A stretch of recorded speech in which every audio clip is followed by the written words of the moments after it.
Latest update po tayo. Dismissed Mayor Alice Go may matinding isinawalat kaugnay kay Mayor Dong Kalugay ng Sual, Pangasinan. Isa sa mga resource person si Kalugay sa Senate hearing, subalit hindi ulit ito dumalo sa pagdinig sa dahilan na nagka-dengue di umano ito. Kaya sa pangalawang pagkakataon na lumiban siya sa pagtawag ay naglabas na nang sabpena ang Senate Committee laban kay Mayor Dong Kalugay. Nalantad din kung ano ang tunay na ugnayan ni Alice Go at Mayor Kalugay at meron ngang hawak na mga ebidensya ang Senado kaugnay sa kanilang dalawa. At kung meron bang papel si Kalugay sa ginawang pag-eskapo ni Alice Go sa bansa noong nakaraang mga buwan. Isinulat din ni Alice Go sa isang papel ang di umano'y tumulong sa kanila sa pagtakas sa bansa sakay ng isang yate. Narito ang matinding revelasyon niya sa Senate hearing kaugnay kay Mayor Dong Kalugay ng Sual, Pangasinan at kung sino-sino pa ang mga sangkot sa pagtakas nila sa bansa. Congressman, di ba tinanong ko sa'yo, may karelasyon ka ba? Wala po. Senador? Wala po. Mayor? Wala po. Sigurado ka? Di ba, Sigurado tanong ko po. sa'yo, meron ka bang relasyon na mayor sa Norte? Wala po. Ha? Wala po. Specifically, ngayon, actually hindi ko naman binanggit yung pangalan ng bayan at ang pangalan ng mayor nung last hearing mo rito. Pero ngayon, it's an open secret already na ang mayor ng Sual, na si Mayor Dong Kalugay, ang Sual, hindi San Juan, ang karelasyon mo. At Hindi po yan totoo, Sen. Hindi, sandali lang. Patapusin mo muna ako. At itong mayor na ito ay kasosyo mo. Nagpapatakbo ng pogo mo sa Bamban. Clarify ko lang po, Sen. Wala po akong pogo at hindi rin po ako nagra-run po ng pogo. Well, whatever. Kailan kayo nagkakilala ni Mayor Kalugay? Hindi ko na po rin po maalala. Talaga? Opo. Kailan kayo nagkarelasyon? Wala po kami relasyon. Oo. Talaga how do you describe your relationship with Mayor Kalugay? Kaibigan po. Higit sa pagkakaibigan? Kaibigan po. Ibigan? Kaibigan, friend. Okay.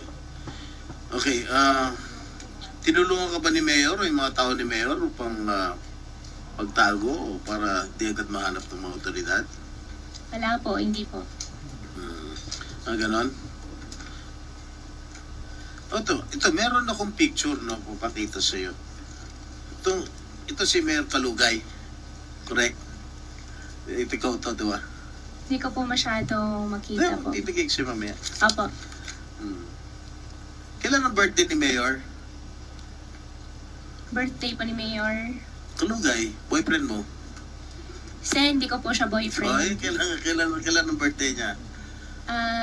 Hindi ko po alam kailan birthday niya. Oh.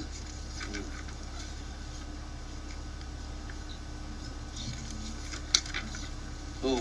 Ito si Mayor Kalugay, naka-suit ng t-shirt mo, Alice Go.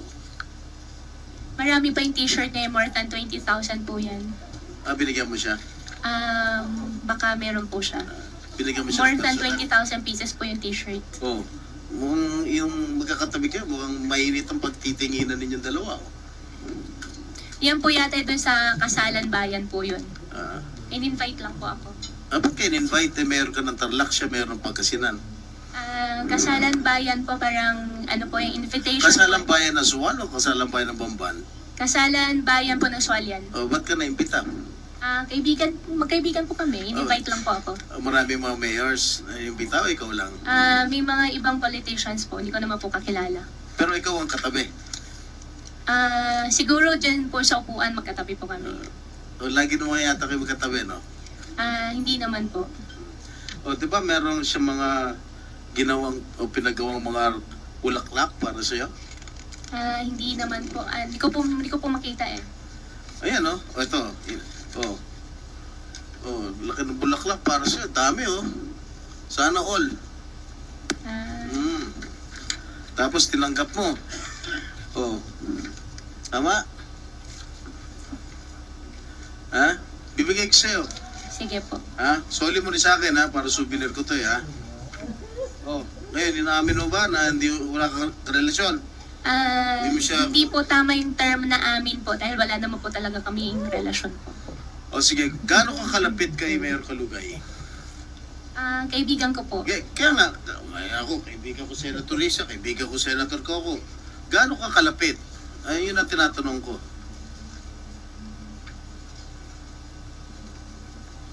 Based on the picture at hand. Hindi, gaano ka kalapit?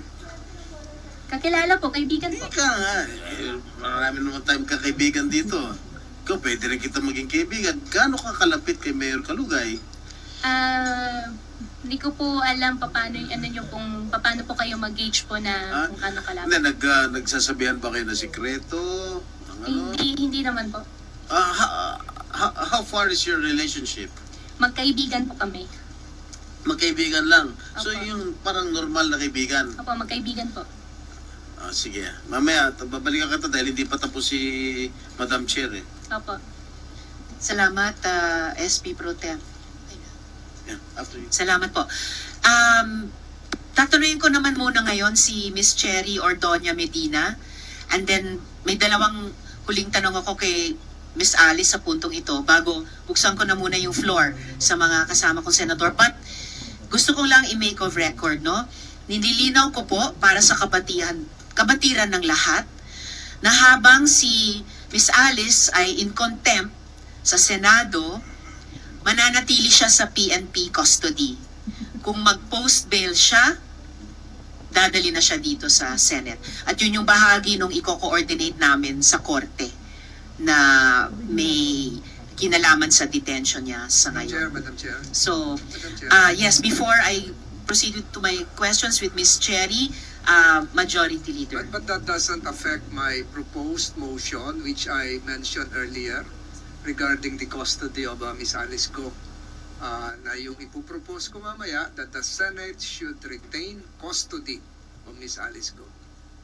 It doesn't affect that you will I will be still able to propose that, yes, and, propose that, Major. And, I will leave it to the committee to make the appropriate ruling. Yes, And I will lay Major. the grounds, Madam Chair. Pero baka ma-convince ko yung ibang members ng committee na tama yung sasabihin ko na ang may kustodiyang legal kay Miss Alice Go ngayon ay ang Senate as a whole, as an institution. I am sure you will lay the grounds, Major. Salamat po. And we will take it up at that proper time. So ngayon po, mga tanong kay Miss Cherry. Ma'am? Sorry, Miss Cheryl. Okay, Cheryl Ordonia o Cheryl Ordonia Medina. So Miss Cheryl, i-confirm ko lang po, no? Kayo po staff ni Mayor Dong Kalugay? Yes po, Your Honor. Okay. Ilang taon na po kayo nagtatrabaho sa kanila? 4 years po, Your Honor. 4 years. So, mula po noong 2020. 2019 to 2020 po kasi. Yung 2020, nag-stop po ako ng 1 year kasi nag-business po ako. Okay. Then bumalik po Tapos, ako ng 2021. okay. Hanggang ngayon. Yes po, So, actually, a running total of 4 years. bali actually 6 years na. 2019 to 2022, 3 taon. And then 2021 hanggang ngayon, 3 pang taon. So, 6 total. With a break in between nung nagnegosyo kayo. No po. Ano po? 2020. Bali magpa 5 years pa lang po. Magfa 5 years. Okay. Kilala niyo po ba si Alice Wu? Yes po, Your Honor. And kailan niyo po siya nakilala? Siguro mga early 2022 po. Early 2022. So, mga 2 years ago. Yes po. Okay Yes po. po, Your Honor. May ipapakita po akong ID picture ni Miss Sheila naman. No? Kilala niyo po ba? Ipapakita namin yung ID. Yes. Opo, may pero ID po. Ayan. Yan po yung ID ni Miss Sheila. Kilala niyo po ba si Miss Sheila, Miss Cheryl? Yes po, Your Honor. And this ID was purportedly issued by the municipal government of Suwal. Anong klaseng ID po ito? Actually po, nung Friday po, may dumating po na letter from NBI. Parang investigation po yata regarding that ID. Okay. Pero nagkataon po half day lang po because of heavy rains. Mm-mm. Kaya hindi po natuloy na ano. Siguro po ngayong, like today, nag-start po siguro yon, Your Honor. Nag-start ang alin po? Ang investigation po Okay. regarding that ID. Pero the NBI investigation aside, para sa kaalaman ng komite, anong klaseng ID po ito? Wala po kasi kaming ganyang ID, Oh, Your Honor. talaga? Yes po, Your Honor. Wala kayong ID na account insurance membership? Meron pong, wala po kaming ID ganyan. Wala pong na-issue ID na ganyan, Your Honor. So na-check nyo na? Pero teka, Hindi. sa Suwal, tingin ko teka po, ma'am, sa Suwal, meron po bang account insurance membership? Meron bang such a thing na ganyan? Parang insura. Noon po kasing time na yan na ano, wala po kasi ako, Your Honor. Yun yung time na wala ako. 1 year po yun. Ano bang time ito inilabas? Anong taon ito in-issue? Kasi wala akong makita sa photo ng ID anong taon in-issue. Although, oo, sabi nga ni Sen. JB, may 2021 sa control number. 2021 ba in-issue ito? Kung ganon?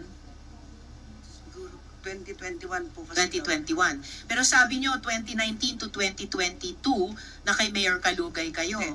So, nandun No. pa kayo sa municipal government. 2021, Okay, so Ikaw ang big boss ng Ikaw lahat ang ng big boss Pogo ng sa lahat. Bamban? Hindi rin po ako big boss ng Bamban. Ano ka? Kung hindi ikaw ang boss, kung hindi siya ang big boss, anong papel mo, Miss Alice, sa Pogo sa Bamban? You are under oath, ha? At ang dami nang lumabas sa pagdinig na ito.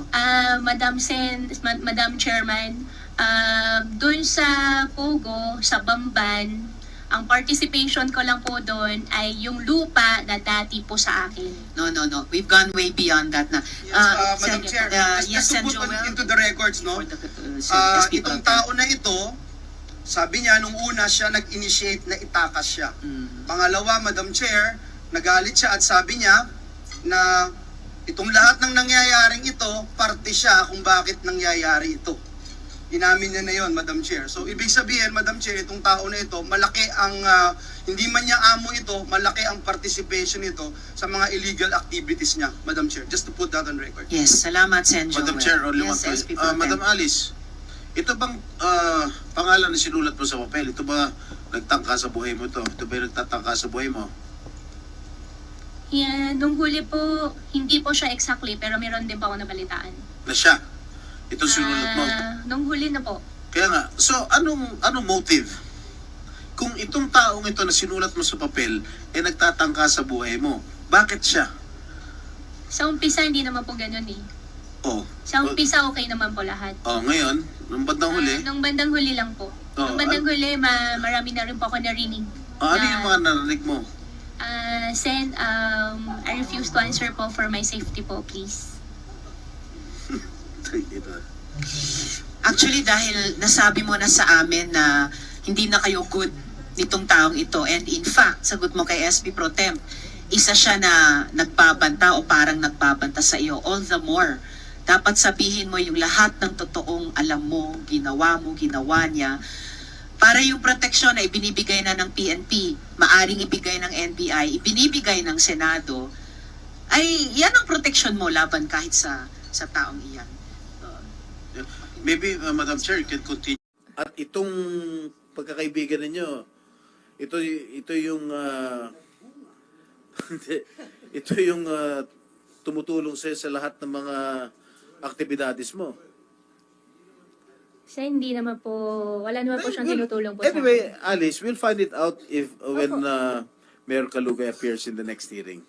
Okay, if I may continue, Madam Chair, I'd like to ask questions to the former Mayor of Bamban, Mayor Feliciano. Mayor Feliciano? Yes, sir. Inibitahan yata kayo last hearing, di kayo nakapunta? Is it true? Yes, Your Honor, Senator Bakit? Chair. Yeah, there was a previous commitment. The problem was the message came in only that Friday, late afternoon. And Alright. the hearing was on a Monday. It's good that you acceded to the invitation of this committee to appear today. Yes, sir, no problem, sir. Your Alright. Honor. Gaano ka kakatagal naging mayor ng Bamban?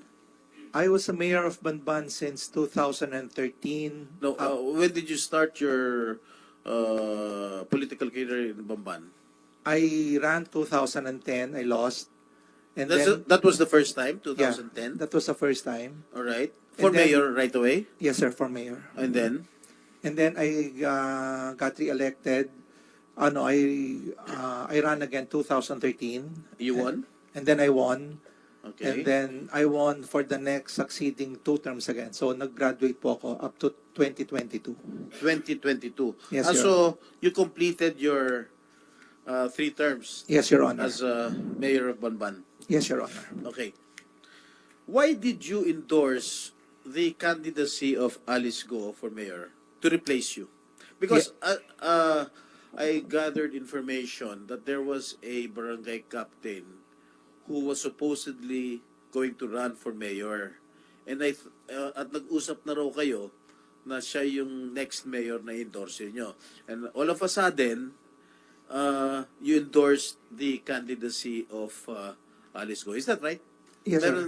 There was a barangay captain who Yes, wanted sir. to run for mayor, but Yes, sir. unfortunately, he did not get your endorsement. And instead, you endorsed the candidacy of Alice Go. Yes, sir. That's right. Yes. Why is that so?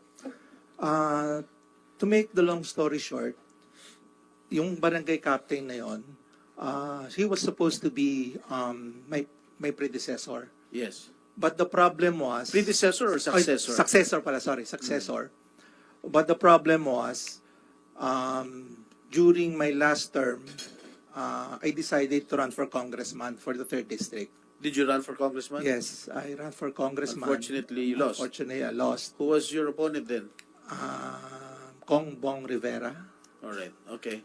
And Material. then, during the time that I was campaigning, he insisted that I don't run for congressman because I already endorsed Congressman Noel Rivera to him. So, ang nangyari doon, hindi ka pwede tumakbo kasi in-endorse mo na si Congressman Noel, hindi ko siya pwedeng iwanan. So sabi ko, that's not a problem with me. Kahit na ang mayor ko, ikaw, walang problema, dalawa yung congressman mo. But he insisted na hindi pwede, so siniraan nila ako. So on late notice, No, was that during the campaign period already? No, prior to that. Prior to yeah, that. prior to that, Wala pang filing ng COC. wala pa po. This Okay. was after already the pandemic. Okay. So when I decided to run for congressman, sabi niya, hindi pwede. Kailangan ako lang ang tatakbo, suportahan mo ko. Sabi ng barangay captain. Yes. Okay. So on my part, since wala po akong running mate on my town, I decided I had to have a running mate of myself. And considering the fact that Banban is only small, What is your population in Bamban? our population is around 80,000 and voting is around 40,000. By rule of thumb, kalahati. Yeah. Okay. And so after that, I needed somebody on my side. So ang nangyari doon, me as a former local chief executive, we local chief executive should be economic managers. Small investment, small capital, big dividend. So in my town, when I took it over, Okay. Sige. Paano mo nakilala to si Alice Go? since she was fig farmer, Since you was a? pig farmer. Uh-huh. Meron sila pong pig farm sa Bamban. Okay. So on my second term, pumupunta na po siya sa opisina. Okay. So she was the one handling the On your detail. second term, did she express interest that she wanted to enter politics? No, nothing. Nothing at all. Nothing at all. Wala kang inkling na gusto niyang Wala. maging mayor. Wala po. So ano talaga siya noon? She was just an ordinary person that's coming into my office kana kumukuha ng mga permits. So when did you first meet her? Siguro 2016? When she went to your office or when you went to her farm? No, pumunta po sila sa office. Sino sila? Si Mayor Alice and the group of hog farmers po sa Bamban. Okay, and then what did you talk about? Yun nga, the problem with the business in the pig industry, since ang Banban po is mostly an agricultural town, so there were certain things na kailangan i-address, yung foul smell, that's why Banban is not progressing because of the foul smell in the area. And of course, since we need to increase the income of the town, I was lobbying for them to help us out. So that was the only time na nagkilala po kami, Your Honor. Okay, sa pagkakaalala ninyo, kailan nag-apply ang Baufulad ng permit sa Bamban? Baufulad started out for the reclassification of the land for lease rentals po. This was